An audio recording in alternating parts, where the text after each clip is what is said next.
We are the youth, and we're not just change makers. We are champions. A collection of minds, thoughts, and perspectives. Investing in ideas, creating concepts, and leading initiatives. Unbreakable, unstoppable, and unshakable. We are the youth. We are the future. Today and forever. And nothing will change until we move.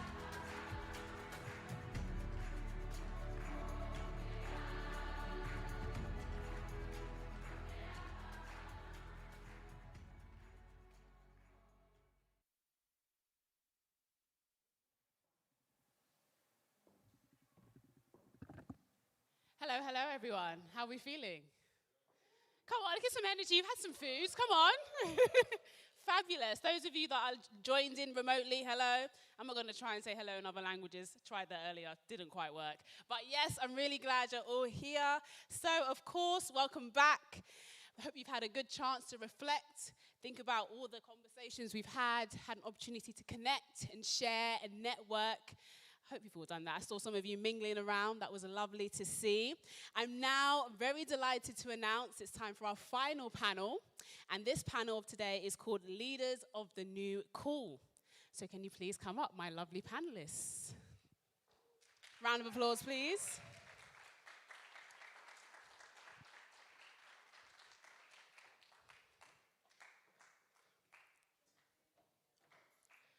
So for this particular panel, we're going to be joined by creatives and entrepreneurs who have defied the odds and challenged the status quo. So we're going to be exploring and discussing the successful careers they've built through a plethora of industries and hopefully inspire those of you that are seated here and those of you that are locked in at home. So without further ado, we're going to go across the panel. First of all, welcome, guys. Hope you're feeling okay. Yeah, feeling good. Lovely. Hello. So we're going to go across the panel, and I want you to just introduce yourself very briefly. Don't give too much tea away. We're going to get into that later. But just introduce yourself for everybody else that's here. Hi, my name is Victor Siasi, business director for Retro Rich. I'm Lacey Johns, and we do a business together called Retro Rich, which is basically like natural hair and beauty and natural skincare products. Hi, I'm Denola Grey. I'm an actor, fashion consultant, author, and media consultant as well. My name is Chris Jammer. I am a co-founder of Strawberries and Cream and the Cambridge Club Music Festivals.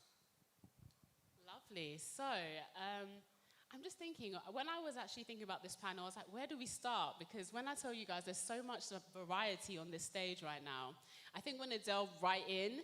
So what would you say is a highlight of your journey so far?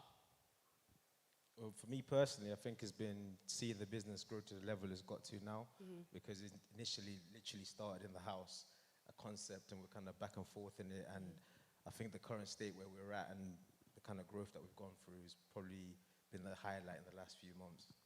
Okay. I think for me, it's seeing what my products like do for people, because I've spent so many years working on like my products and perfecting the formulas, and now seeing a lot of people come back and just rave about how much it's like changed their hair and done so much like good for their skin and stuff like that. So it's basically like seeing all my hard work, like now all the results being shown for my customers and stuff like that. So for me, that's like the highlight, I'd say, like running Retro Rich, just seeing customers get great results from my products. Love that. I know everyone's thinking that's a really random order, but I really just want to kind of mix it up a bit. So I want to know, Victor, so I did a bit of reading and I saw that you've actually delved in a variety of different industries. Yeah, definitely. Could you kind of talk us through that? For me, from young, I've always been a bit of a serial entrepreneur in terms of always trying to start a business venture, trying to find a way to make something work. And I've definitely delved into fashion, farming, and now beauty. So it's a bit of a random, eclectic mix. But essentially, we've got a clothing brand, and I've got a farm in Africa. And like I said, I'm business director for my wife's business as well. So it's just a bit of an eclectic mix. But yeah, I think for me, it's just that when I see opportunity, I try to find a way to formalize it, structure it, and make productivity out of it. So, love that. So, Chris, I mean, speaking about, it's actually Global Entrepreneurship Week, by the way, guys, if you weren't aware. And Chris, you are the co-founder of an incredible festival that I've actually done press for, Strawberries and Cream. Have you been here? Yes, I have. I went to this year's one. It was wicked. If you guys haven't been, make sure you go. But I want you to talk us through your journey in particular, because it's not very conventional. So if you could just guide us through that, that would be really interesting to listen to. Yeah, sure. So my journey started really conventional. I was raised by like a Nigerian dad, and I ended up going to Cambridge University, where I studied land economy, and I thought I was going to be a banker and follow like what my dad basically wanted me to do. When I got there, I had a real passion for music and like bringing through kind of like the new underground talent, and we kind of went for it and started to put an alternative night on in Cambridge. Cambridge was very student focused, should I say, in its music. It was like Britney Spears, Mariah Carey in the club, and I was like, yeah, this is cool, but it's not really for me. So we started putting on events like grime events and Afrobeats and dancehall events, and it gained popularity. So we put on our first kind of garden party, which went well, and then over the next few years, we just kind of booked talent as it was on its way up. So I kind of booked Skepta before he was kind of the man he is today. We booked kind of H, we booked J House, we booked Kano, all before that I kind of hit the mainstream. Yeah. And we kind of rode that wave of actually like that music really gaining popularity. And I'm here today. We've got a festival. We did a festival this summer for 20,000 people. Incredible. And launched another festival brand off the back of that. So yeah. I love how you just said that so casually. Just 20,000 people. Yeah, small. Okay, so speaking of that, just did you experience any pitfalls in trying to navigate that space, transitioning from someone who imagined themselves to be very much academic and then having to transition into something that was the complete opposite? Yeah, totally. I've never really had anyone that I could look up to as a role model in terms of what I'm doing in this space. It's always just been like, right, one foot in front of the other and just kind of guess where I'm going with it. There wasn't really like a roadmap for me to follow. So yeah, unlike being a banker, there's paths you follow in that. But that's kind of been the most difficult thing, but also the most exciting thing. There's no like I'm like kind of writing my own rule book with this, and I don't have to follow what other festivals are doing. I can be very creative in what I do, and that's kind of the most exciting thing for me about it, and hopefully why our festival is standing out in the industry. Love that. So speaking of standing out, Denola, I mean, guys, can we just have a round of applause for the outfit? Thank you. So, I mean, I feel like, you've had your experiences in Nigeria, you've had experiences in America. How would you describe your experience growing up there and trying to find a way to express yourself? Oof, that's a good question. I don't know if you've been to Nigeria before, but Nigeria, I mean, we are so creative and we're so vibrant, but at the same time, we have some, I guess, social policies that are a bit restrictive, especially for creative young men who tend to be a bit more flamboyant or effeminate.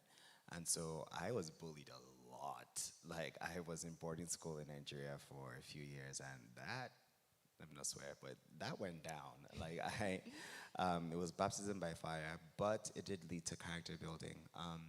I think in a way, everything that happens for a reason. It set me up for the career I have today, which requires you to have a very thick skin.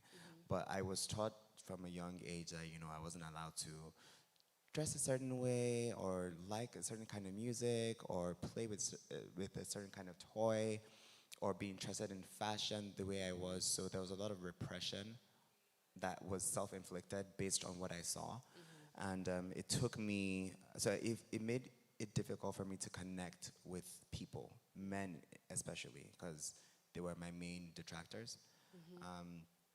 But then it took me going to school. I went to a Baptist university in Texas for college. After spending 18 years in Nigeria, I didn't really have that many friends. I was kind of a loner because I didn't want anyone to like just, I was comfortable being in my own head and listening to my Britney Spears. Sir. And my Britney Spears and liking the things that I liked, the shows I liked, and I didn't want anyone to take that away from me. But getting to a conservative Baptist university in the middle of Texas, where you would think that I would even be a bit more repressed, I really came into my own. I started, I realized that, you know, one of my main things, even though I found it hard to connect with people by myself, I naturally drew a lot of people to me.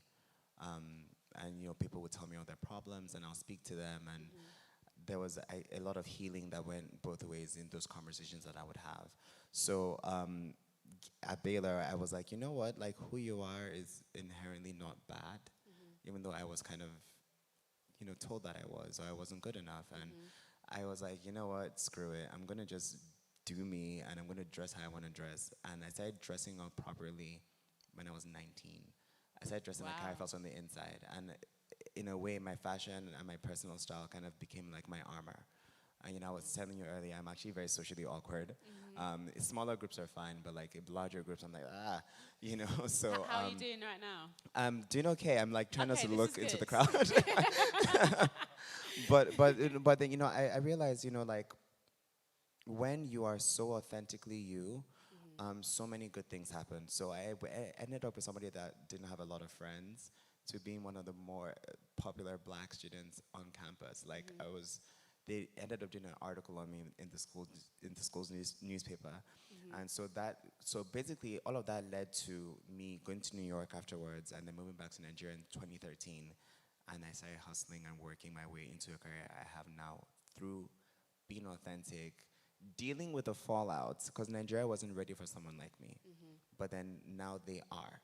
And it's opened up so many opportunities and spaces for guys and girls that are different, and, you know, march to the beat of their own drum to just be more expressive. And so, yeah, so standing out has been one of the most challenging things, based on the fact that, like, I've taken a lot of hits, hits that people don't see, but it's also been my superpower in the sense that, like, those hits have increased my conviction to even be more authentic. Yes. So I'm going to pass my next questions on to Victor and Lacey, actually. So you're both young entrepreneurs. Like you described yourself, Victor, as a serial entrepreneur. I would like to know, so just for reference, guys, they're actually Coventry-based. I think deserves some accolades here. They're Coventry-based. Everybody out there, the only Coventry-based panelists that we've included in today's series. So I really feel like that needs to be highlighted.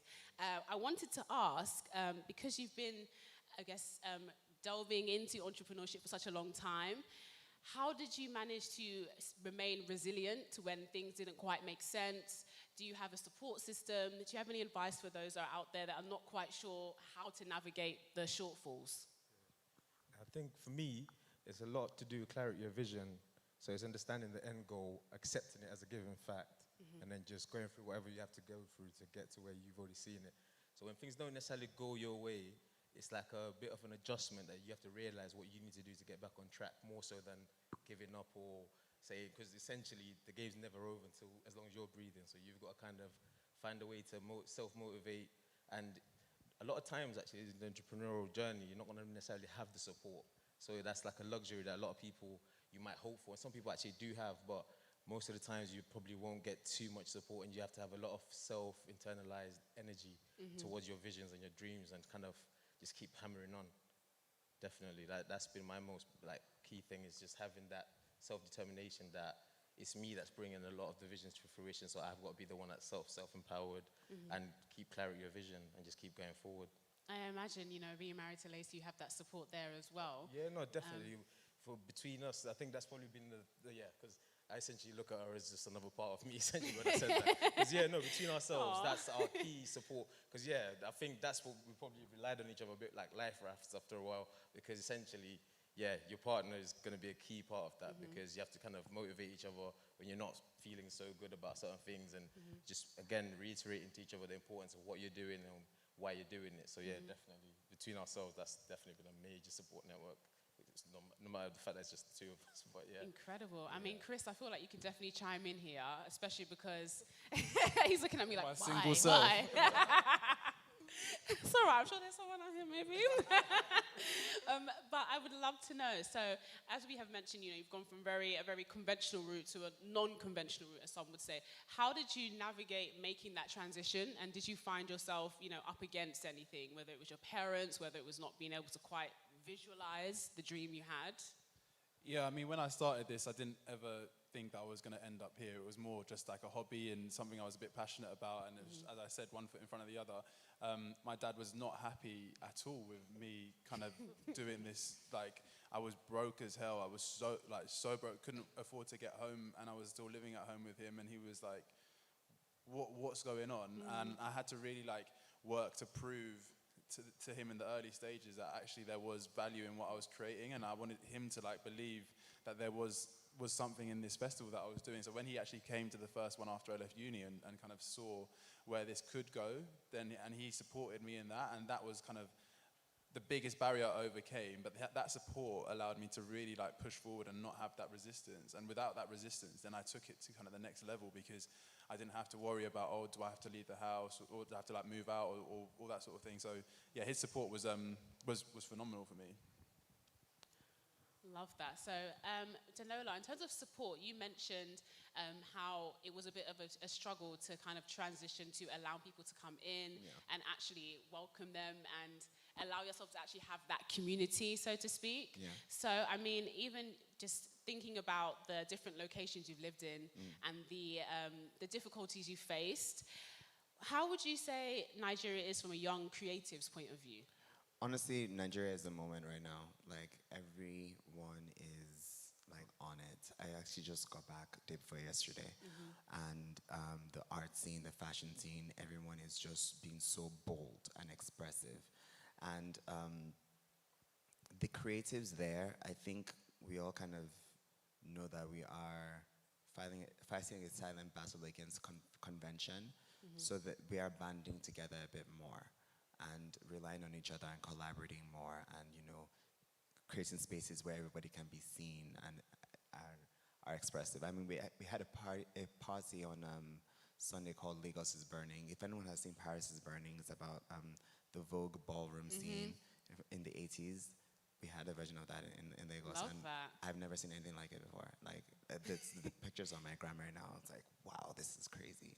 So there's a lot of people want to be seen, and they're fighting for their spaces and right to be seen, especially in Nigeria right now, which is a beautiful thing to see. The youth are standing up against oppression from the government, which, as you guys all know, NSARS happened last year. So it's really, really interesting and beautiful to see how the creative sector and people in that space are being the winds of change. Yeah. I mean, you mentioned the End SARS movement. Yeah.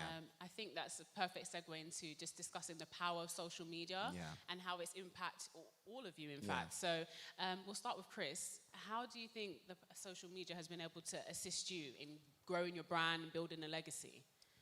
To be honest, actually, it's a weird one. I think my personal social media actually helped grow the festival in a way.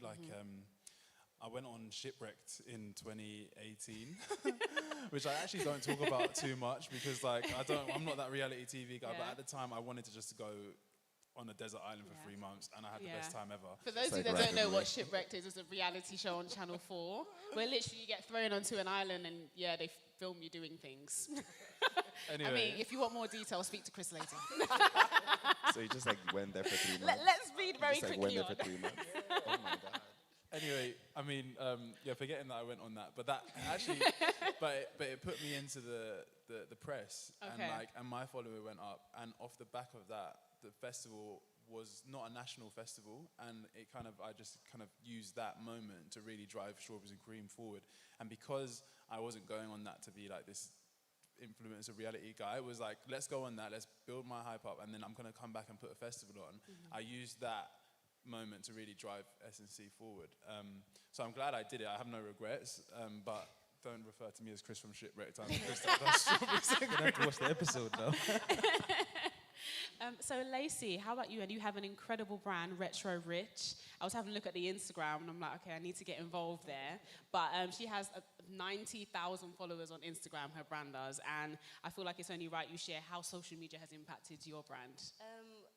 all I can say is thank God for social media because that is, Instagram especially, is the main thing that's made my brand blow up so big.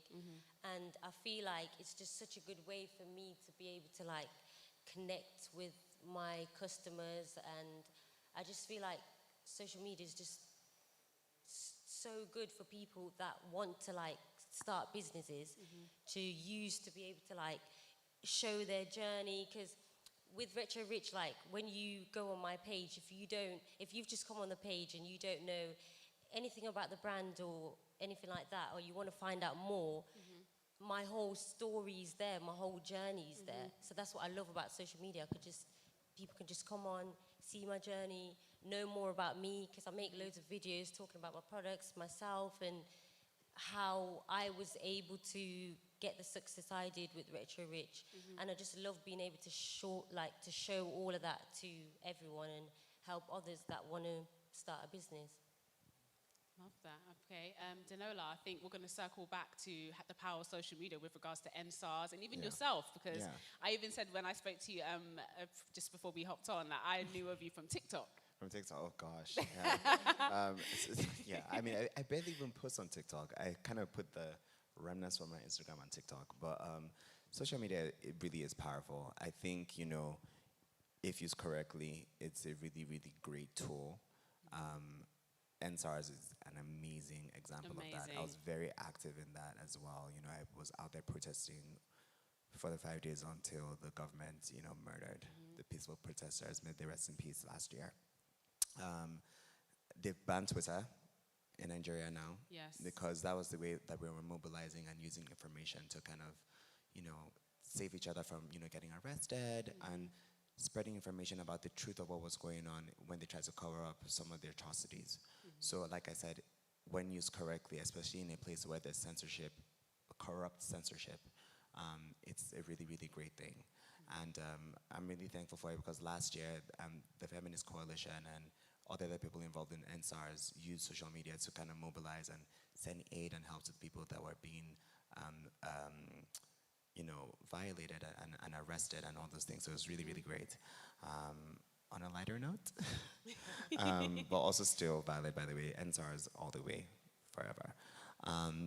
In my career, it's been so monumental. I never used it as a way to be like, I'm going to use my social media to get famous. Fame has never been the end goal. I think fame is a byproduct of if you're doing something right. Freedom of expression is the trick of the trade, always. And what better platform than your Instagram to show your pictures or your videos or have some rhetoric or just show what you've been working on. And the more authentic it is, the more you build a niche tribe around that. And then people then ascribe a brand identity to you. It may not be the totality of who you are, but it's a version of who you are. And my social media has been really, really great. I mean, it's also been very instrumental in, it makes me money. I'll keep it real with you. My social media makes me money. Thank God for that. And I would die on that hill. But it's also a way to show that, you can, they say that whole quote of jack of all trades, master of none, but they never say the full thing, which is jack of all trades, master of none. But it's better to be a master of none and have all that information than just like be focused solely on one thing and like kind of suck at it too. So my social media has been monumental. I show off my acting, my fashion and personal style. I'm really big on mindfulness and spirituality. I talk about that as well, and community. And even when I was protesting, I use that as a way to tell the world, because I have followers around the world, that this is what's happening in my country. Got me in trouble, but I did it. Yeah. You literally just segued into my next question, which was actually going to quote that exact quote. Literally, I had it written down. So the quote, just in case you guys didn't catch it, was, "A jack of all trades is a master of none, but oftentimes better than a master of one." Now, the reason why that came to mind, because I did a bit of digging and delving into all of you, and you all do multiple things, and I was just very curious to know, do you feel any pressure to focus on just one particular skill, be it that, you might have had multiple businesses, some might not have worked out, some might have, or feel like I need to focus on acting, for example, or even the sense of you, Chris, I know, you're also an ambassador as well, so do you feel like you have to juggle things, or Yeah, I think I have to juggle things, but I think it's again like going back to what Victor said about like having that end goal vision and like a lot of that actually contributes to kind of a goal that I have. My main focus is for strawberries and cream, and it has been for ages. But because as of over COVID, I sold half the business to Sony Music, so it's no longer my sole baby. It's like it's kind of out there now, and there's other factors at play. So I need to kind of it's a teenager, soon to be grown. But yeah, I mean, I need to diversify my brand, and the ambassador thing has come as an offshoot of Strawberries and Cream. I used my festival. Well, I'm ambassador for two things. I'm ambassador for a charity called Grief Encounter, which helps kind of young people that have dealt with bereavement. But I'm also an ambassador for the UN Women's He for She program, which kind of is off the back of the work I did with the festival this year, which was kind of making Strawberries and Cream was a pilot for their Safe Spaces Now initiative, which kind of tackles sexual assault and harassment in the music space. So I worked really closely with them launching that, and that was kind of one of the things I've been most proud of about the event this year, is because I mean you were there. I felt like the vibe was just so different to what normal festivals are like. It was kind of everyone felt safe, and there were kind of protocols and policies, and our people had been trained and that sort of thing, and it just really kind of made the festival different and special. And yeah, and that wouldn't have come if I was to only focus on the festival. There's a wider cause, there's a wider good that I can do with this brand, and yeah, that comes with juggling it. Incredible. Victor and Lacey, do you have anything to add to that? Yeah, for me, I look at it like that's probably one of my favorite quotes, actually, because it kind of reiterates the fact that these are all modes of expression. So a job, a business, or whatever, it's just you trying to express yourself in one way or another. Absolutely. So there are loads of different kind of expressions you do. You figure out things about yourself that you might not figure out in one sector or another, but the skill set comes to the same person. So you're then more empowered when you want to do something else. Or so I always encourage people to kind of, it doesn't really matter if it's a bit sporadic at first, because through the process of doing it, step by step, you figure out anyway where you want to end up, where it's actually productive, what's the most effective way to actually approach your whole like ideology or your dream or stuff like that. So yeah, no, definitely, I think it's definitely better to try your hand at a lot of things so you can actually fine tune and know what you're going to be great at. But if you have no idea and you've never tried some things, you might be missing a gem there. So yeah. So it seems like so far it's all about being very steadfast in your vision and believing in it, so to speak. No, Denola? It's not always the case. Like, honestly, I have no idea what I'm doing half the time. No, like, honestly, let's keep it all the way real. I'm like, I don't know what I'm doing. There's never been any clear-cut plan. I think when an opportunity presents itself, you do it to the very best of your ability, because that will lead to the next thing that comes, and you do the same thing until you get to a place where there's more clarity. I can be like, you know what, I want to do this.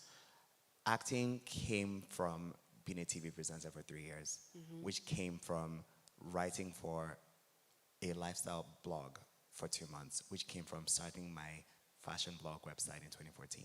So one thing always leads to the other. There's no like, I'm gonna be this person. I'm writing, you know, like you said, you're making your own rules.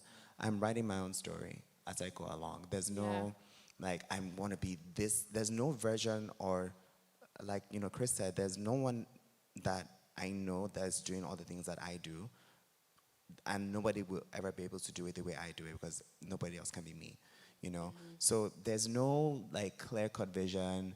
There's no pressure to, there is a pressure to kind of, just because it's a bit easier for people to digest, people will pressure you to say, oh, pick one thing that you're going to be known for. And there is some validity to that, to an extent.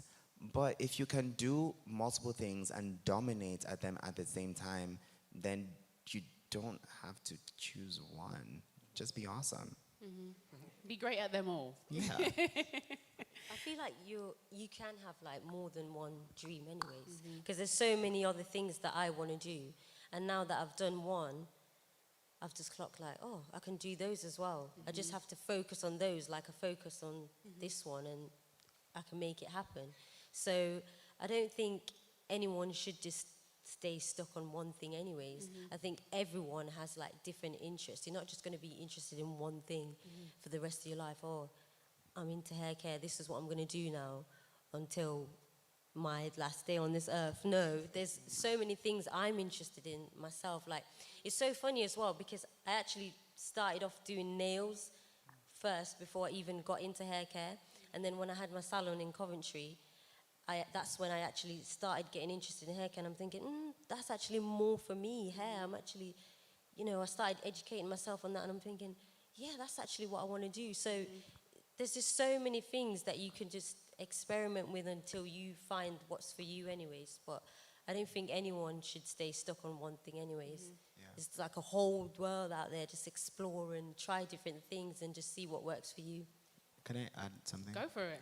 I also think, as a creative person, like, there's just not one way to be creative. Exactly that. And I think you owe it to yourself to explore as many different mediums and modes of expression as you can. And you sometimes, most of the time, find yourself somewhere pleasantly unexpected. Like, if you told me that I would be acting right now with 2 shows on Netflix, this time, let's say 4 years ago, I'd have called you a liar. There was no inkling, no training whatsoever. And I'm glad I did. And there's so many things that I've seen even with a lot of my friends that maybe started off being architects, and then he ended up, like, I have this friend, architect, classic, went to school, read book, everything, Niger guy, like, I'm going to be an architect and design buildings, and it's going to be amazing. And then he's like, but like, also no. And then he started like doing clothes. And then he's like, yeah, but also no. Now he has a gallery. Change my mind now. Now he has an art gallery, but he's also doing all those 3 things now as well. I don't know, I was telling Dami this earlier on the train ride here that Jay-Z said something.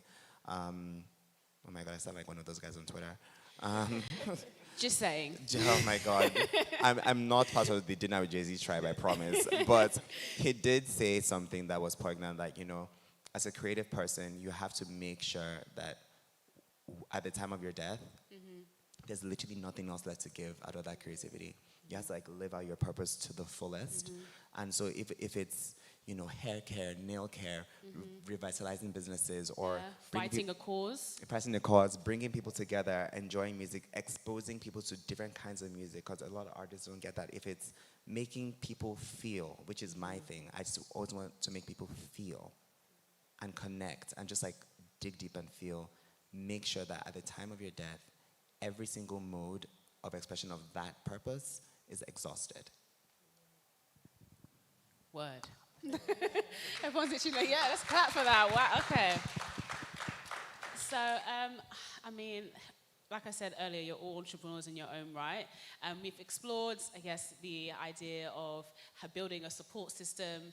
Have there been any personal struggles you faced throughout your journey at any point, and how did you overcome those difficulties? Just so we can see both sides of the coin. I'd say lots, man. I think a lot of the journey is going to be made up majority of those kind of, because if you're just winning every day, you're Elon Musk kind of level, because after a year, you'd be completely somewhere different. But it's about, for me, because 2013, we had a salon and a clothes shop in Coventry Town Centre, and essentially we had to close it. But through that process, you kind of learn a lot of things where you realize certain things like footfall, and what you were asking about social media and the importance of it is understanding the difference between having a real shop where people walk past and have to kind of get through the door, and social media where you can get in front of thousands or millions of people's eyes. That was like instantly. before Instagram blew up as well. Exactly. So it's there's a lot of things that you sort of learn by going through negative experiences that will inspire you to think, maybe we should aim more the online route, and already because you've experienced the negative, so it kind of sets you up to make right decisions on the next go around. So I feel like if I'm to be like totally honest, it's always going to be a struggle. Like when you're trying to, it's a struggle. It's a real struggle. Like I still like have days now where I'm like, struggle to like keep everything organized. Like it's a business. Like when you're running a business, there's going to be like hardships that you come across. There's going to be downfalls, but I find like after like the first few downfalls, you kind of start picking up yourself quicker. After each downfall, you think, okay, I'm gonna been through this before. Yeah, I've done this. Just shrug it off and man up and just handle it. And tried to like get through it and say, okay, that didn't work out, what's next? That's how we think. We think like very similar. Definitely. So, because I think a lot of times people try to avoid failures or struggles because they think, oh, I don't want to go through negative experience. But there's so much depth in the learning in there because it's very 3D. You're feeling it, you're stressed and whatever else. But going through it and overcoming it and actually coming out on the other side, there's a lot of inspiration that you can then carry across into anything that you want to do and know that, oh yeah, I did do that. So, and I did go through that, so I'm going to be capable to do the next thing. Yeah, and the struggle's good because you learn so much. I think you kind of need a little bit of struggle and hardship because then you see what doesn't work and what works, and then you become better. Like because you're dealing with feedback from reality, basically. So you're better off knowing the real truth and going and working according to that versus what you think and what you want. So reality's got a funny way of kind of checking you and then sort of setting you straight if you play along with the right rules. So. Yeah, so it's never going to be easy, but it's so worth it in the end. Yeah, I don't think you can really appreciate life's highs and until you really go through like life's lows. And it just really, life's all about balance and it's up and down. And I'd much rather live a life with really real highs and go through those lows than just go like mediocre, you know? Yeah, I mean, same. No, I mean, like I was telling you earlier, I think, you know, I'm an actor, so I'm very dramatic sometimes. But I was saying that I've had 4 major meltdowns since I started working in this industry between 2013 and now, and each one was like always worse than the last one. But then, you know, like Lacey and Vic said, the get up is quicker. Yeah. And you learn so much about how to pick yourself up, and also how important it is to have support and a tribe that just kind of sees you, even on the days that you can't see yourself. Because you will need people around you to remind you who you are sometimes. Because when things aren't going right, you can't really trust the way you see yourself or the way you see the world, because it will be very skewed, you know. And we all need help. Some of us find it very difficult to ask for help, but we are surrounded by an abundance of help sometimes, and it's very important. So yeah, there's been hardships. I have been broke. Like, I have been poor. I was telling them, I was discussing this, like, I was an unpaid fashion PR intern in New York in 2012 and 2013. I mean, I was sending outfits to Rihanna and Nicki Minaj, but there was like nothing in my account. Like, it was that level of like, one day I have to make this, man, because man, this is not what it is, you know. I've also been broke in Nigeria. And being broke in Nigeria slaps different because it hits all the way different. I always say that if I was not living in my parents' house, I would have been homeless under a bridge in very nice clothes, but still. Priorities. So, priorities, you know, I mean, but I found that those moments, it also taught me something very, very important, actually. A lot of us chase money and wealth and success, and those things, don't let anyone tell you that it's not important. Having money is important. I'm sorry, it is. Because you need it to survive, and it does give you options, but you also cannot allow your self-worth and value to be dictated by fluctuating numbers in the bank accounts, because you'll never be happy. And so the periods, I think by the 4th time when I was like broke, and I've been working like 4 jobs, I was like, God, when? Like, stop this. I realized the lesson that I was meant to learn was that, yes, you know, the money that is not in your accounts does not take away from all the work that you've done, or the quality of work that you've done, or your value as a person. You know, the money will come. And when it does come, it should be a fortuitous bonus, but your base is that you should just be doing good work anyway, and you cannot let arbitrary numbers dictate your self-worth, because you'll never be happy. I think that's some solid advice there. I mean, Chris, I wanted to ask you, just taking it back to your, I guess, what we describe as a non-conventional journey. I would love for you just to give some advice to anyone that's here listening, you know, here live in the audience or remotely. How would you advise them juggling a degree that doesn't necessarily align with what they want to do, and how to have that balance and what to expect in terms of the journey? I mean, getting the degree is important. just because it shows you can complete something. And there was many times when I was at uni where I wanted to drop out. I was very close to failing, but actually succeeding and being able to complete that was probably one of the things I'm most proud of, and also has opened the most doors for me because it has allowed people to see that I'm not just this party boy that goes to festivals. I've actually got minerals behind me. And yeah, I didn't really enjoy my course and I didn't really want to do it, but I had got that far. You've got that far, especially being at uni. You've already done your 20 exams at GCSE and done your A-levels, and you're almost at the end. Just finish it, even if it. I mean, it might not be what you want to do, but this is a great university here and great universities in the area. So you just complete it, and you can always find time to hustle harder. I think there was Cambridge was no joke. It was very difficult, and I'd let myself go so bad that I had so much to catch up on that my body actually broke. In my last year, I became so ill. I had a stomach ulcer. It was grim, but I made sure that I got a 2-1, and I put on my. I don't know how enticing this is. You have to work. I mean, guys, I don't know how I feel about that. It's got. But the thing is, I'm still here today, and I got through it, and my stomach's fine. So. Let's get to the advice part. No, I'm just saying, no matter how hard it might get, or how hard it might seem, or how low you might get, there's always better on the other side. And I think the skill set for discipline is a really important one, especially for people that want to do entrepreneurship, because it's understanding that sometimes you're going to have to do what you're not really inspired to do, but it's essential. So if you're on the course, definitely just try to finish it. I think best advice. Okay, so I have one last question for you all. Can you give the audience and those that are listening remotely one sentence for them to remember you by sitting here? If you want them to take anything from this panel today, what was it you want them to take from it?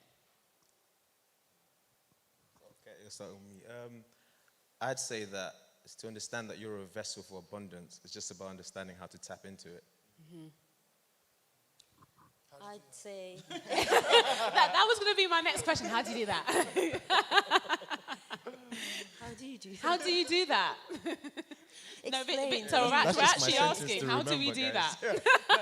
Now I actually want to know. I think it's more about understand yourself more as a vessel or a tool in terms of, yes, you're a human being, but you're more than just what you think you are. There's a lot more things that you can find out about yourself by developing yourself and fine-tuning and actually really digging deep to understand yourself deeper than you already do. And through that process, you'll understand your skill sets better and you understand your potential better, and you might apply that to try to attain more bigger things than, because you hear it all the time. Some people are like, oh, my target was this, and once I got there, I realized that I had to set a higher one.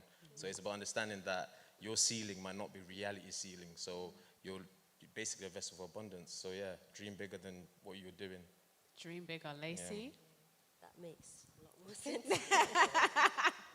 I'd say stay consistent in whatever field you're in, and also don't listen to the naysayers. Don't listen to anyone else, because people always have an opinion on what you're doing and always try to tell you, oh, how you can't do that, oh, you can't do that, you can't do that, you can't. Hair products, you can't do hair products, they're not going to be as big as this or that. And then your job now is to prove them wrong and don't listen to them. Literally just follow your path, do your thing, and stay focused and stay consistent.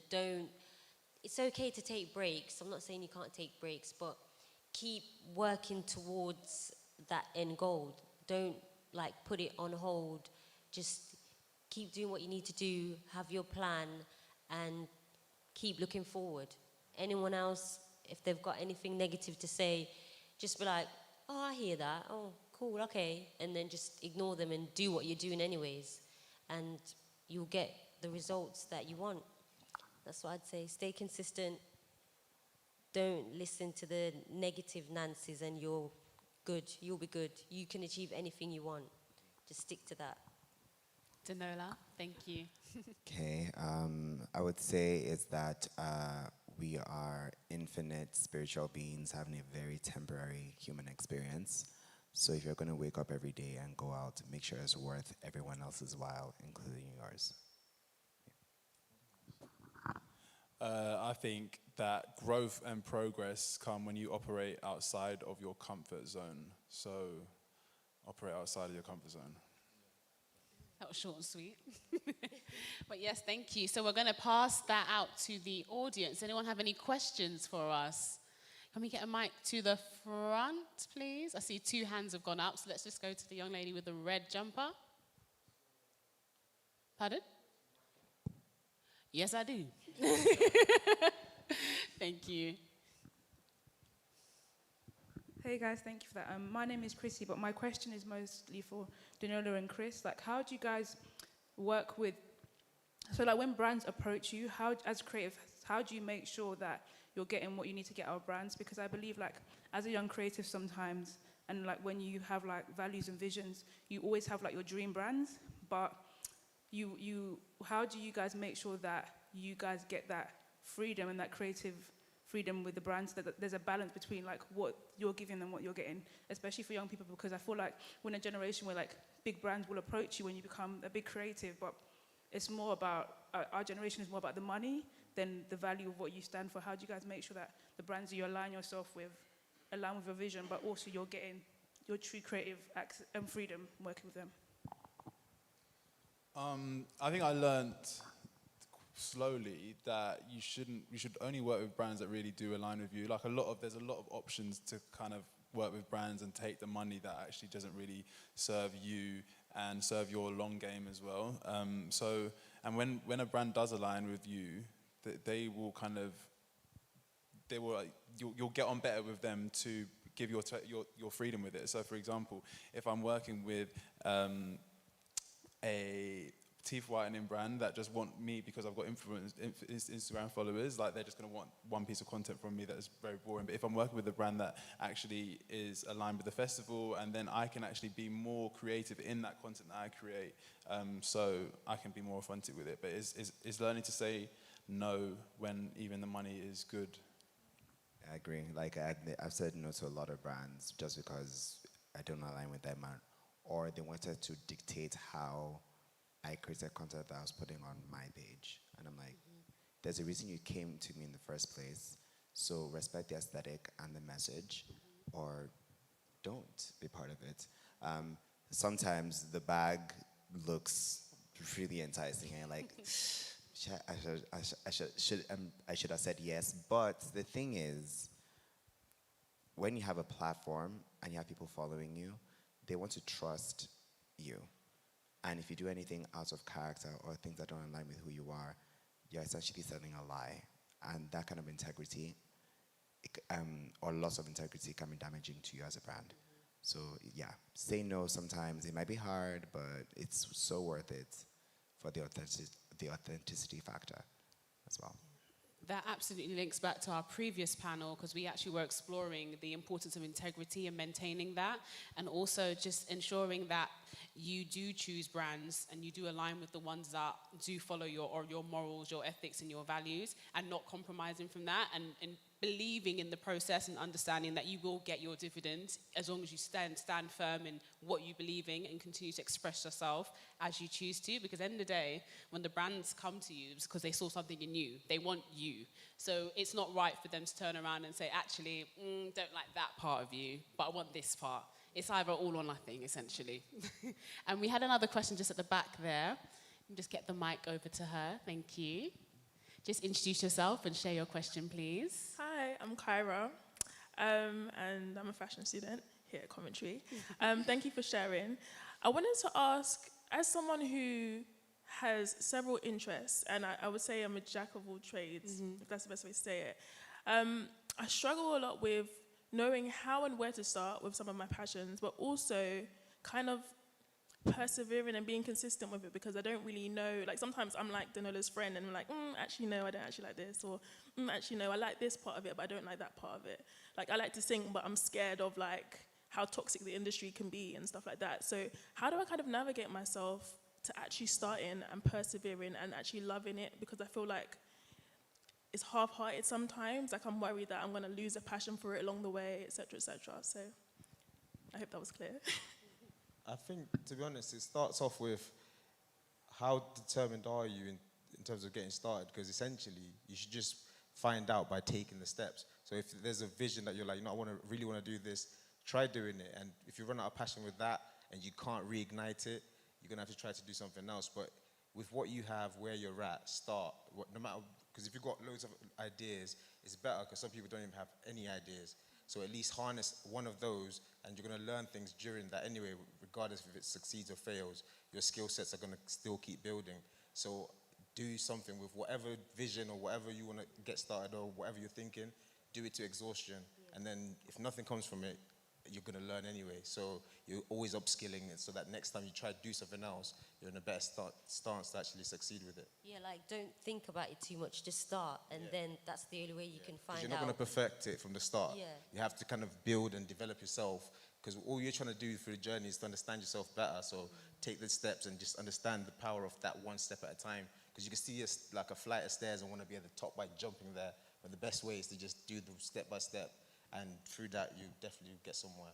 Because a lot of people don't even have initial ideas. So if you've got a lot of them, you're definitely winning already. But they don't align as well, though. That's another thing. Like, I have lots of different ideas that kind of don't connect. In terms of, they don't align with what, though? In terms of your... They don't, for example, I know that music and fashion do go together, but in terms of the parts of the industries that I like, it's hard to kind of join them together. And which parts are you into? Be bold. I like to sing. I also like to produce clothing. Yeah. And I am interested in sustainability. I was at the last panel and stuff like that. But then it's like, how do I combine making clothes with singing? But then also, I don't think I want to be a singer because I don't think that's like it matches my morals, etc. What if you do a mixtape with merch related to it? So then you get to make the music and then make the clothes, and it's all got a theme. Ooh. Yeah. I like that. Mean, hey. Denola, do you have Start. do you have something to add to that? No, I'm Sorry, actually Victor. coming That was a really good idea. I'm coming to Hope you're Victor making for like notes. business advice after this, because child, what? I mean, look, I did something similar last year. I did a collaboration with Orient Culture. It's a Nigerian brand. It's a global brand, actually, that I love. And I did a capsule collection. I designed it with him. But in presenting it, I wanted to use my own skill set, which is visuals and music and, performing. And so I made a video to a capsule that I designed, and I put that video out, and that did well on Instagram and the socials, and it led to this the sales of the clothes that I did. So you can cross-pollinate. It's very, very possible. But you did say something that I do want to look. I think there's pressure to kind of have everything figured out really, really quickly, but that's not pressure that anybody else is putting on you but yourself. So just take a beat, let things unfold as they do. Not everything that you're interested in has to be monetized or has to, be your identity. It could just be that she likes to sing and she's an amazing singer, and she can even consult with producers and artists on, she can be a songwriter. You can be anything you want to be. Interests are just that, sometimes interests. The things that you want to monetize are the things that you have the fuel to pursue as a viable money-making opportunity as well. Thank you so much for that. I think that was some really good advice. I mean, we're speaking just about pressure, and you're all creatives in your own right. How has your creativity impacted your mental health? I mean, we touched on that with Denola, and he mentioned he has had 4 breakdowns, but he has thankfully overcome them all. But just to explore that very quickly, just because mental health, I think, is something that's really important, especially with young people in university and those of you that are in your respective countries, how that's impacted you, especially with everything that's gone on in the world right now, with the pandemic, the lockdowns, the C word, won't say the actual word. But who wants to go? Who wants to answer that question? I can go. I mean, I've struggled a lot with mental health. Behave. I've struggled a lot with mental health issues over the past couple of years, but I think the creativity and being a creative has actually forced me into working out how to really deal with those and working out coping mechanisms that allow me to still function at the level that I need to function to be able to be kind of successful. And I think a lot of that came over COVID because basically my world was turned upside down. I run events and I couldn't do events. And I was basically about to lose everything. I owed loads of people money. It was a nightmare. And yeah, I mean, it we was. shouldn't laugh, but sorry. Right, yeah, cheers, guys. But yeah, I think that forced me into like really working out how I can find happiness with all this rubbish going on. And it did push me to thinking outside the box and using solutions that I would never have normally gone to get me in a better place.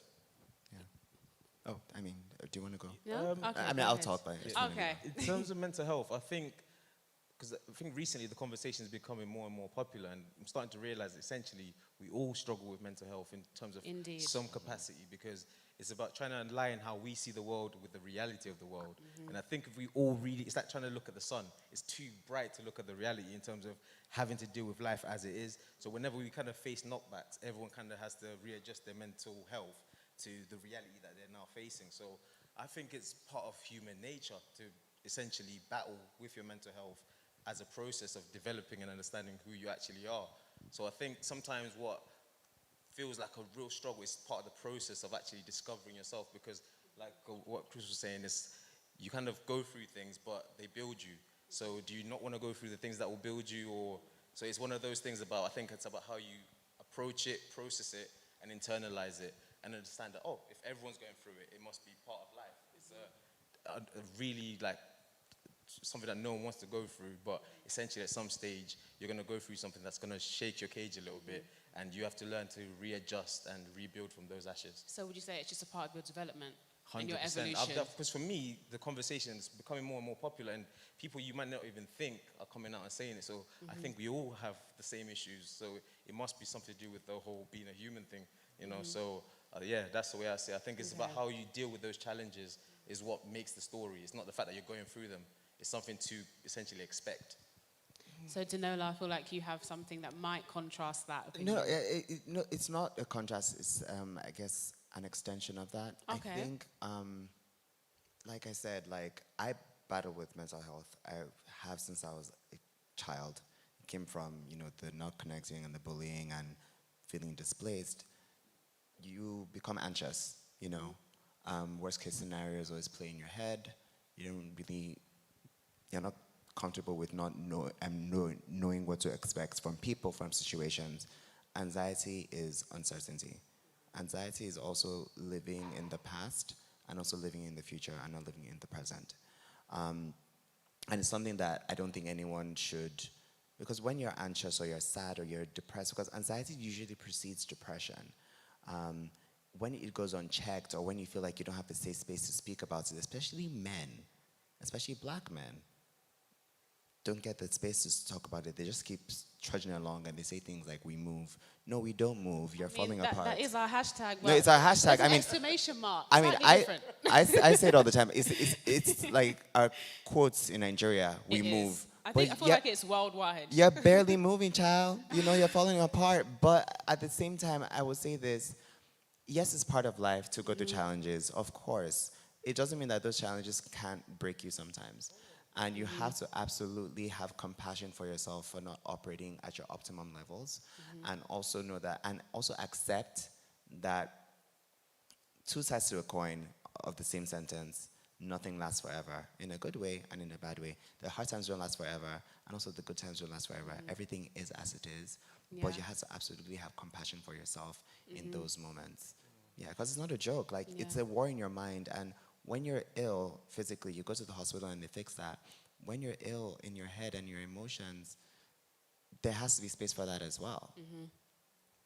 That's what I was going to say as well. There's a very big difference between mental health and mental illness, and like we all look after our physical health very well, but don't look after our mental health very well. And looking after your mental health can then prevent you from getting that mental illness. So it's like checking yourself early and doing the work before it gets peak. Especially as creatives.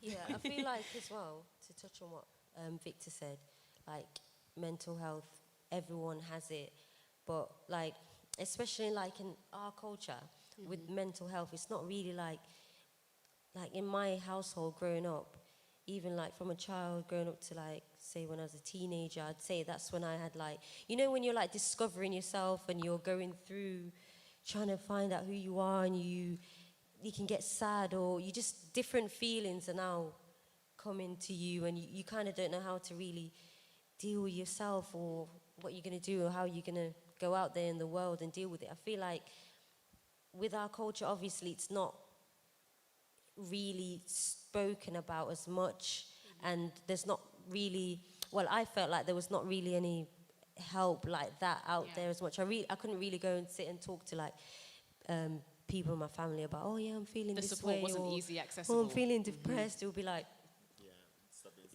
Yeah. pick yourself up and get on with it. It's like you said, man up. Yeah, man up, exactly. So I just feel like with mental health, everyone has it, and it's a struggle for everyone. But I feel like if you do feel like, oh, it's getting to you and you're diving deeper into it and it's actually becoming a problem, I feel like it's so important to just talk to someone, anyone, about it. And half of the time, that person probably shares the same feelings as you, and then you can relate to each other and probably like help each other.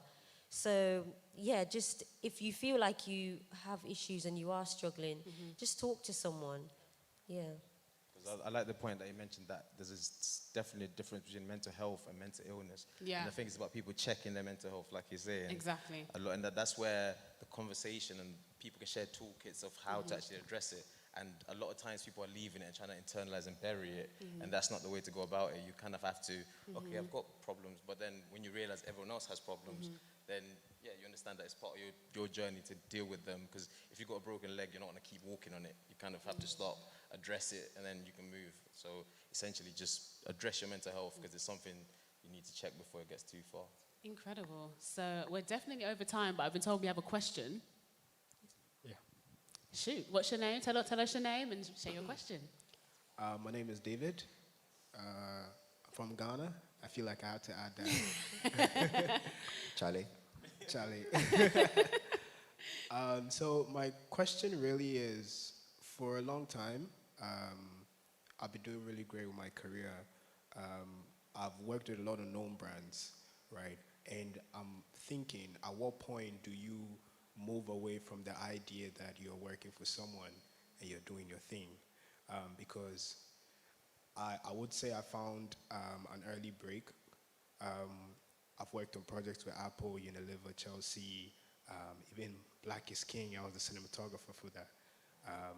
So I'm thinking, this is like one of the first times I'm traveling on my own accord. I just came here to do my own thing, right? But anytime I travel, it's for like client work. I'm doing this for someone, I'm doing this for someone. But at what point do you do your own thing? You know, it's just a question that's always been in my mind. I think it's something that you kind of have to feel inside you, because it's something that has to come from within. So you get to a point where it's like, oh, I've got this idea and I need to get it out. So I think, well, because first off, your work's amazing, because I did see that. The accolades, yeah, right? Yeah, He was definitely. listing them off Just really dropping casually. them like that, crazy. That's major accomplishments. And I think you're definitely in the right zone, right? Because you're working with people that respect your talent and your skill set. So it's more about you, again, figuring out and thinking deeper in terms of what you want to express. So I think it's more about you identifying what your unique idea is. So what do you actually want to share with the world from your perspective that's pressing and the most important to you? And if you start from there, it might not end up being that, but again, that step-by-step process will eliminate a lot of things that won't be there in the end, but it will also show you what you need to be on. Okay, so we have, sorry to cut you, Chris, just because of time. Go on, you got a quick one? Go Just on, shoot. Use them. Don't let them use you as well. I love that. That was really short and sweet. Use them. Okay, so I have two very quick questions that I've seen on our mural board. Thank you to those of you that have connected with us remotely. I have seen so many of your questions. We only have time for me to share just two. So one, which I think is really important and just segues right into the conversation we're having now. Someone has asked, what is the best way people can support creatives? Pay them well. Amen. Yeah, that's it. I think everyone's in agreement with that one. I think consume their art or product or whatever it is. So if creatives got a movie that they've done, go out of your way to sort of appreciate the fact that they've put energy, because creating art is one of those weird things, because it's not something that's always tangible, so the value in it is not always like apparent, but like a film can be very enriching, or a song or whatever. So I think a lot of us have to now start consuming a lot of art and becoming cultured in that way, and actually going out maybe every other month to go see something unique or different, and actually be active participants as an audience, and actually engaging with art in a sort of like making an way. effort to engage with it. If someone's creative and they're showing something, like I feel like more people can just make an effort to show up, and even make a post about it and saying, I went to see this thing, and post, share, interact, purchase, word of mouth, all of that. Okay, so there's one last question here, which I think is a nice note to end on. We're going to start with Chris, because I did cut you off slightly before. So this is your time to shine. So I would love to know, what is your proudest moment to date? My proudest moment is actually putting those 2 festivals on this year off the back of COVID and everything. It was like, I was down and out for the count, and somehow we manifested our way to where it is. So yeah, it was just great to see everyone back together, enjoying themselves, and listening to good music, having a good time, eating good food, and being back to kind of normal. Thank you. Who's next? Denola? We'll go in order. Yeah, okay, so this is really, really random, but I would have said it was when I first saw my show on Netflix, but it happened a few weeks ago. I was watching someone's story, or someone sent me a story, and I was watching a clip of myself on Netflix, but my voice was dubbed over in Portuguese. And I was like, oh my God, I've made it. That was my proudest moment. I'm like, this is awesome. I love that. That was very honest. Thank you. Lacey? My proudest moment was actually this year when we got our Rich headquarters. And just bringing my kids to work. We've got 3 kids, 3 boys. It's hectic. And bringing them to work and them seeing like it all happen, and them wanting to do the same thing as mom and dad, like carry out their own, like do their own thing as well, and work for themselves and follow in our path. So yeah, that's my proudest moment. Yeah, Victor? For me, probably something similar, because this year, again, with COVID and everything, we took over, I think, a 12,000 square foot factory, and putting the logo on and sort of opening it essentially was an amazing feeling, just because we kind of brought it into fruition, a vision that we'd held for years, and it was a good culmination. And especially with all the difficulties of the whole situation the last couple of years, it's been a really good high point to end that season on. Like we finally did it. Yeah, definitely. Have my house back. You're a hustler. I mean, Denola was talking to me about that. He's like, I'm just a hustler. I finally got my house back. I got your house back. I thought you said it's a hustler. I mean, amen, you got your house back. Because she started the business from home, so... Right, yeah, so you took over the kitchen, took over the living room, everything. Everywhere. Exactly. That is incredible. So, I had a point there now, but all I've got in my head is hustling now. I don't know if it's going to come back to my head, which is really annoying. I know you guys can relate to this. Literally, my brain has fogged over. But anyway, I want to thank you all for just taking part in this panel. It's been incredible. One thing I did notice was that, I mean, you're all relatively quite young. But I mean, just in regards to our audience and those of you that are here live with us and those of you that joined us remotely, you're all significantly younger than most of us. But I think it's really important to note that every single one of you, your proud moment happened within the past year. Yeah. Which is something to note, just the fact that you've been on this journey for so long, and you've had your highs, you've had your lows, and there will be more to come, because like Lacey said, there are peaks and troughs, and it's just part of the journey.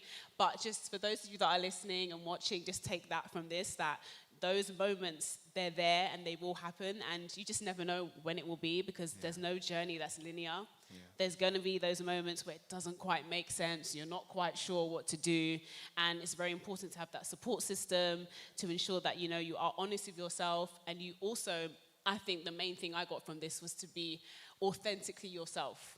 always finding a way to express yourself. Even, for example, in terms of Denola, being from so many different countries, and being able to find a way to express himself, finding a home that allows him to be himself and also monetize it too.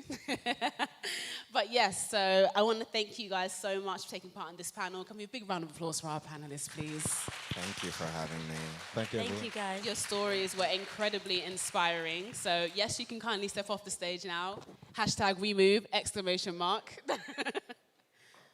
So give them a round of applause, please, as they exit the stage.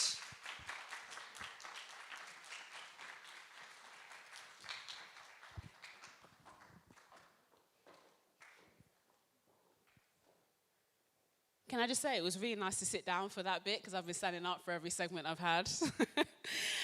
But yes, as you guys take a seat again, thank you so much for everyone that's been sitting here listening and getting involved in the conversation. Those of you that have posted on the Miro board, those of you that have shared really incredible questions in the flesh, and also those of you that have tuned in remotely. I have seen a few of your thoughts on the wall of hope as well. So if you haven't filled that in, do make sure you grab a bit of chalk and just scribble on over there. I just really wanted just to summarize today. We're nearing the end of the first day of the Global Youth Series, which I think is just incredible. I mean, we've had a lot with the first panel. We explored activism and the ways in which it's been demonstrated in a variety of ways, how it can be represented, local activism, systemic activism, so tackling it from the top down, and also just looking at ways in which you can do your bit, whether it's in a community. So we had Aaliyah, who is working with trying to tackle education and improve it for young people. And the main story and the main message was being about giving people a voice. People that are considered to be voiceless, people that their voices aren't as loud and are not amplified, giving them that opportunity to speak and be heard, which I think was incredibly poignant. Our second panel, we explored fashion, which I know a lot of you were very much interested in. There was plenty of hands going up, lots of questions on the Miro board as well, so thank you again for that. And I can't lie, I learned a lot during that segment. Like I did mention, I didn't know you can make clothes out of mushroom and apple and pineapple. Someone mentioned, Vincent mentioned that he had a friend that had recently developed a pineapple farm so he could create, sustainable fashion. And it's just very important to know that those options are out there and we can all do our bit to help the planet, to promote change in all our respective areas. So I know not everyone is particularly focused on, pushing climate change, for example, or saving the planet per se, but you can do that in your own lane.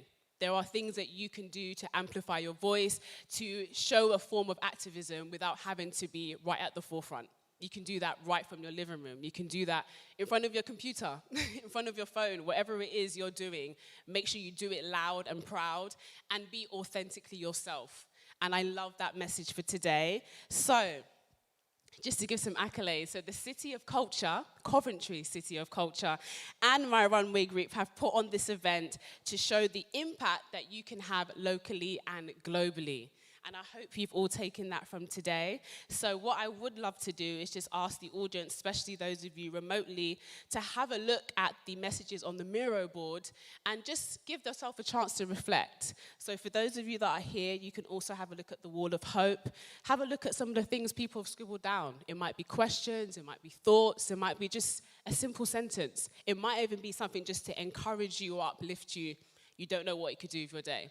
We've explored mental health. You don't know how that could pick somebody up today. They could have come in here thinking, not quite sure where I fit in. Can my voice be heard? Do I have a voice? Use it, amplify it. Even when we're done today, network, speak to somebody. If there's any of the panelists up here that you felt like, I have some questions for you, or I want to speak to you. There's something about you that I thought I can gain from. Go for it. Be bold, be brave, do it. That's my thought on that. So I think it's really important that these feelings and these thoughts and these emotions and these questions, they keep coming. So we're going to move very quickly on. I would like to welcome, I can't see her right now. I'm going to look for Alex and she'll give me a heads up if she's here. Perfect, thank you. I just wanted to make sure you were here before I introduced you.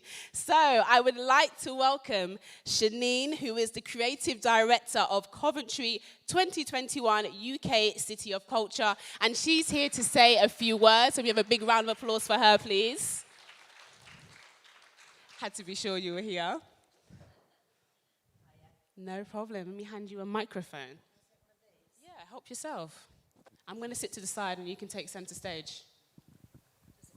Hello? Does it work? Yeah.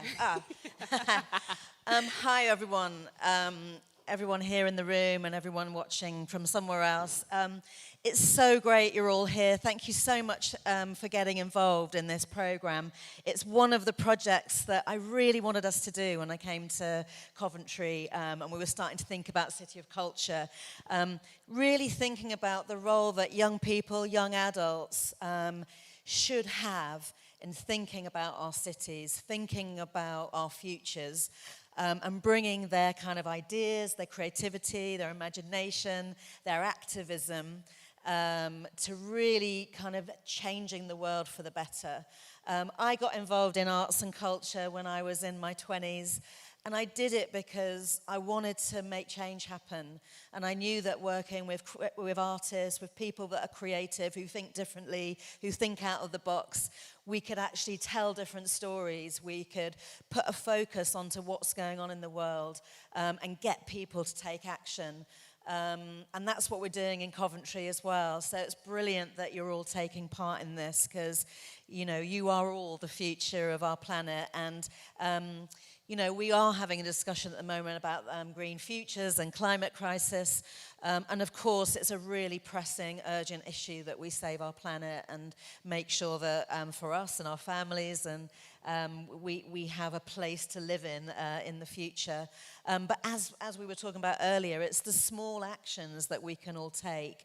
And I think what we need to do as a society is think about what are the actions, how can people make change happen? And I'm hoping that through this program and through this Global Youth Series, you all start to think about, you know, what are the 10 things we could all do to really make a difference in our world, not just in terms of climate, you know, across a whole range of issues, challenges, barriers that people face in their daily lives to getting involved in their cities or in their places. So it's really brilliant you're here. I know this is the first of a number of events that will be happening over the next kind of 8 months.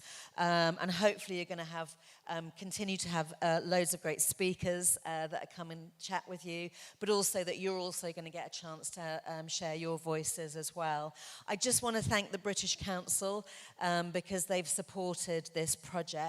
And they helped us to make that connection with those other cities, Detroit, Nairobi, Bogota, and Beirut, just to really help us think about, you know, there are lots of issues that we all face that are similar in all the different places we live. And actually, if we come together across the world and share our ideas and thoughts, maybe we can make the world a better place. So good luck with it all. I hope you've had a great day. I hope you're going away with lots of kind of ideas and thoughts, ready for action, ready for the next kind of Global Youth Series as well. So thank you so much, and I will hand back to our lovely host. Thank you. Give me a round of applause for Shanine, please. Thank you. So as Shanine was expressing, you know, it's really important that we understand and accept and push ourselves to be that change. No matter how little, how small, how big, how large, that change does matter. So I really want to just encourage you guys to know that don't stop.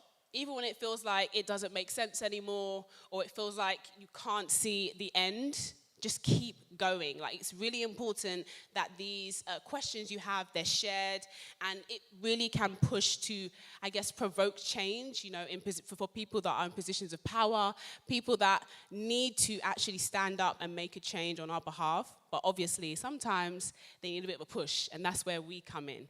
So we have another speaker, which I think will be very lovely to come on stage. So, and with this, I would really, really happy to announce that we have the support of a local councillor.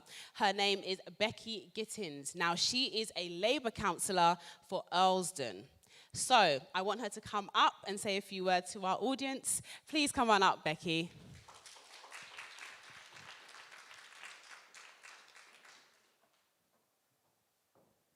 You can take Shanice's mic.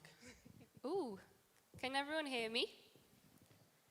Thank you so much for having me, and thank you for that lovely introduction. I don't think anyone has ever sounded so excited to welcome a councillor, so I really love that. It's excellent.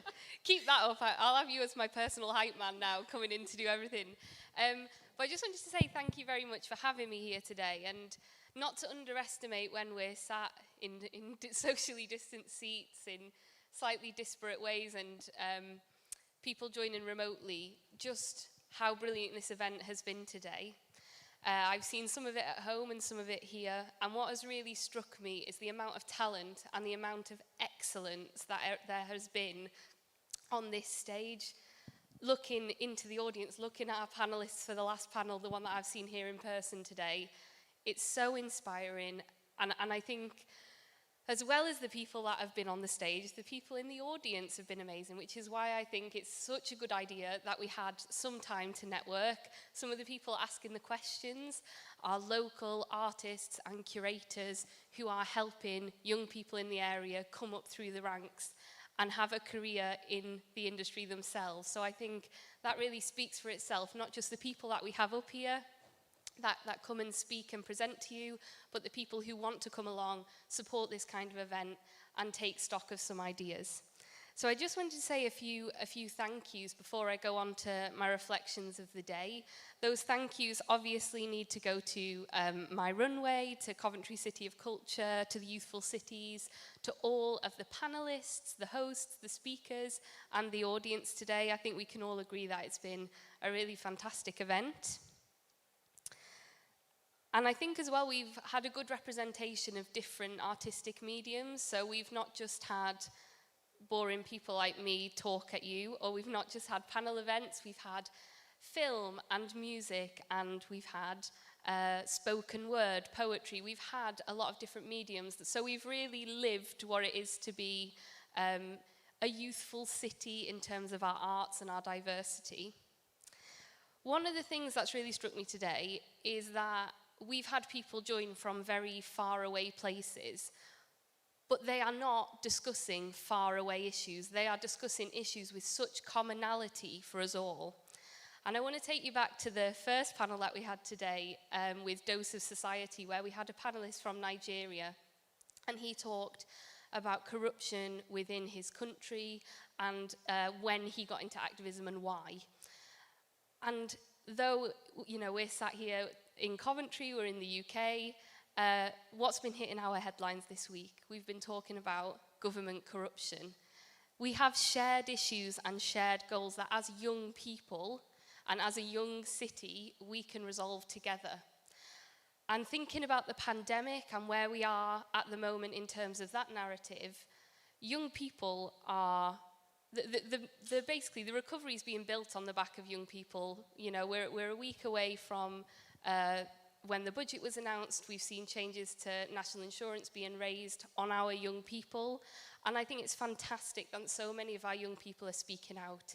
It's a shame that one commonality we've seen of our young people today is that they've had to rise up against something, but I am so proud that we've managed to find our voice in that and make sure that we are leading that change as well. I think as well, one of the things that's happened is that we are not just observers in this. I think the COP26 panel showed that. I was asked by a member of Positive Youth Foundation back in August, how can young people have more of an impact on politics? How can they get political leaders to listen to them and understand them? And I said, surely you can see that you've already set the agenda. You know, we had our school strikers, our climate strikers come out and stand outside our municipal buildings and stand outside our government buildings and put climate change on the top of our agenda. So it was so brilliant that we then got to have a little peek, a little sneak peek into COP26, where we are seeing young people have a seat at the table and really make global change. Because actually, we are the people who are going to feel the impact of the climate crisis, us and our children. And so we are the people that are leading that change. So my final reflections is basically that, as lovely as it is as a sentiment, and as often as you will have heard politicians like me come in and inspiringly say, you are the future, you're not the future, you're the right now. You are the people, the movers, the shakers, the trendsetters.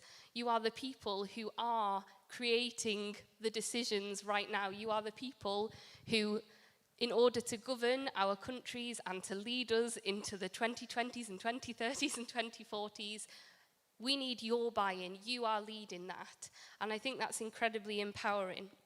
So I'm just going to finish and go back to the first panel again, which had a really massive impact on me, actually, really set the tone for the rest of the day. And back to the Nigerian panelist who said, I'm not an activist. In fact, I became an activist too late. And he was talking about that in relation to things that were happening to him. Politics in his country had taken an interest in him before he'd taken an interest in it, and now he was having to act. And I think that's something we should all reflect on today and should all consider how we can act to make things better, though to be honest, there's some absolutely fantastic examples of that already in this room, and I hope we can all connect, stay in touch, and progress things together. So to finish, conference, summit, friends, we move.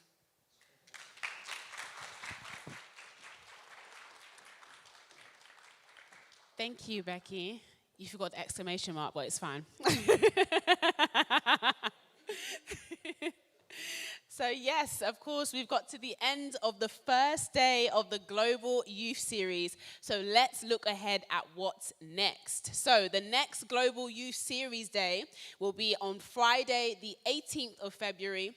And the third and final day, will be on the Thursday, 28th of April. So do make sure you do save those dates, spread the word, share it with your friends and anyone that you would love to tune in. Same goes out for you, for those of you that are looking and listening remotely. Do share the link, do get everyone involved, and let's continue to promote change. So the program is going to continue to challenge and connect global communities and celebrate the role of creativity in building the future that we want to see. So continue to share your ideas with our hashtag, what's the hashtag, guys? Can you tell me? Hashtag, come on, give me some more vim. Hashtag, wait, what about thank you! Exclamation mark. I feel like it's going to be a running thing for the day. I mean, we're at the end of the day, but it's fine. The next one, we'll get it, okay? So I would love for you to think about what you want the future to look like. What do you imagine it to look like? What is the ideal future? That, and also compare it with what you see the future becoming. And think about what you can do to add to that future. Something for you to hold in your head. So, as well as the Global Youth Series, the International Exchange continues as part of the City of Culture year. So, that is alongside with the Youthful Cities Cultural Exchange Program, which involves bringing together young creatives from Coventry, right here, to Beirut, to Detroit, and Nairobi. And together, they're aiming to work to create new work across art forms responding to the issues most urgent to them in their cities and in their towns.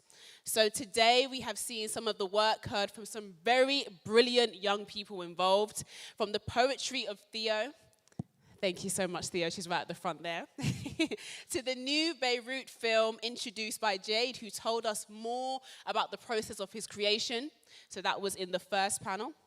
And to Nigerian Kakai, who joined the Fashion and Sustainability panel, offering a Nairobi perspective and story concept on thrifting culture across cities. So, we got some music for you guys now. which is great. So this creative work continues to develop, and I feel like it's only right that we have Joe come up, and he is going to introduce the work that we've done with Detroit. Can Joe come forward, please? Round of applause. So Joe is going to be introducing the new track that they have put together. You can grab a mic, Joe. Hello. Hi everyone, hope you've had a good day. Yeah, my name's Joe, I'm a music producer, multi-instrumentalist from Coventry. Yeah, we've been working on this track.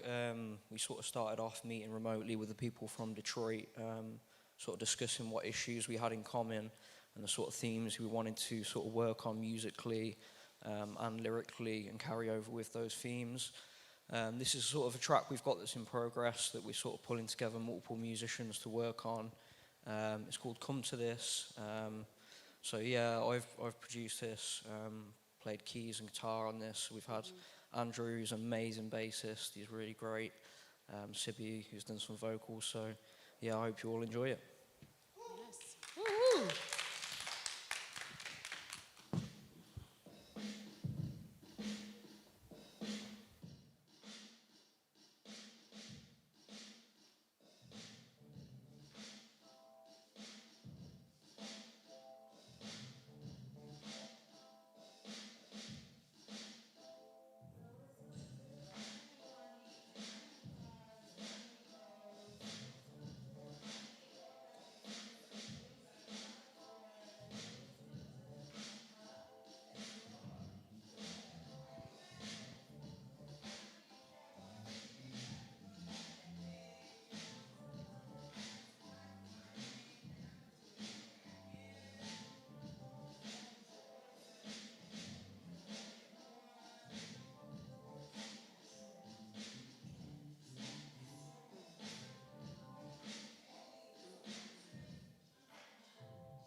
Can we have a round of applause, please? Thank you.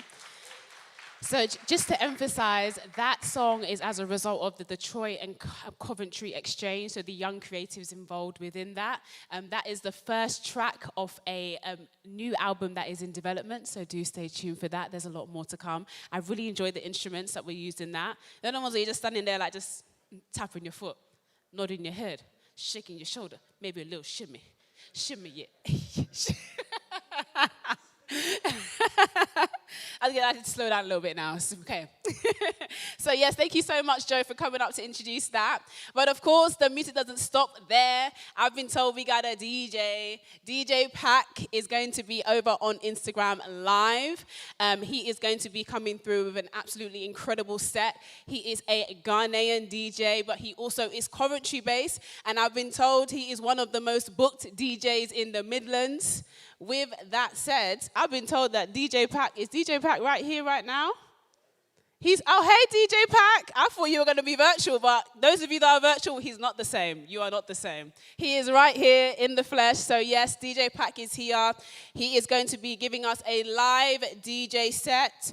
I do not have his Instagram page right now for those of you that are remote, but I will have someone probably put that in the chat, the comments. Yes. Oh, it's on the board. Perfect. So DJ Pack's Instagram handle is at DJ Pack. That's Pack with 2 A's.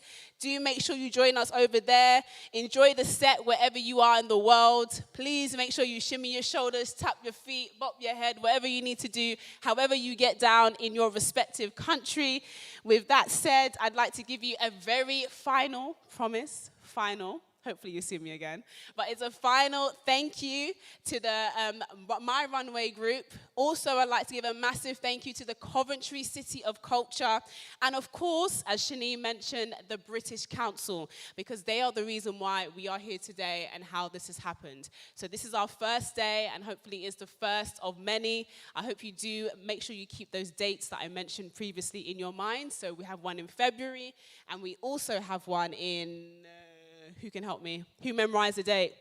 Thank you. See, that was a nice way to check if you guys were listening here. So we have a second day in February and the third date in April.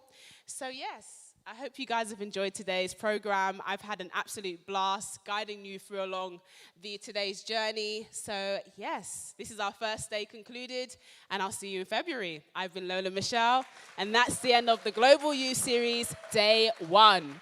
See you on Day 2. Bye, guys.